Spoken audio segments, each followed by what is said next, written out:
Alright everyone, so I will be teaching you how to do problem 1.4a from homework set number 1. So what we're asked to do in this problem is to derive the equations of motions for this system. And this system, as you can see, has a damper, a spring, and two blocks of different masses. So the first thing that we have to do is we have to draw the free body diagram, and we're going to draw it for each of these components, and we're going to define the forces and the directions that these forces are acting in, as well as defining coordinates. So as we can see, we'll start with the damper. We can see that it's attached to the wall, and it has a force of F2 going out this way, which is what we define, and we're going to call it F2 just so that we can be consistent with the solutions given to us. And it also has a coordinate of x1, which I'm also going to define going positive. If we move to block M1, it has an action-reaction pair right here to balance these forces. Same value, just opposite direction of F2. And it also is defined with the same x-coordinate x1 going positive. Let's go on to the spring. This will have an action-reaction pair with block M1 and an action-reaction pair with block M2. However, the force right here is not going to be equivalent to this force right here of F2 because there's two different components and these forces don't necessarily have to equal each other. So this one's going to be F1 and this one's going to be F2. So just keep that in mind. And as well, this spring doesn't necessarily have to deform the same amount on each end. So we're going to define this coordinate right here to be x1 and this coordinate right here to be x2. They're both going to be going positive in terms of our definition, but this one is x2 and this one is x1. So the last component we have of block mass M2, we're given that it has a force going this way, and we're going to define x2 going positive that way. And this action-reaction pair again with the spring is going to cancel each other out. So as we learned in class, the way we model an ideal damper is by this equation. F is equal to the constant multiplied by the velocity. So in our case, F is going to equal c x1 dot. This value is positive because x1 and f2 are going in the same direction.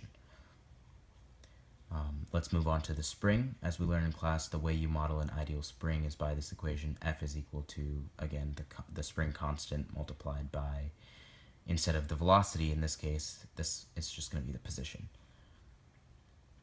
the displacement.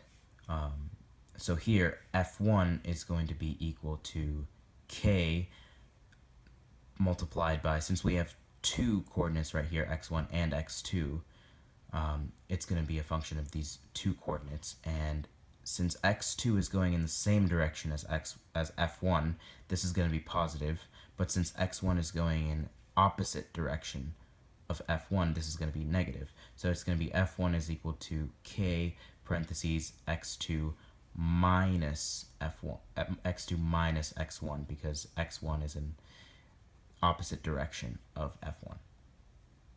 So now we have our two forces, and we're going to get our equations of motion and relate these two forces by using Newton's second law, which pretty much just says that the sum of the forces is equal to the mass times the acceleration.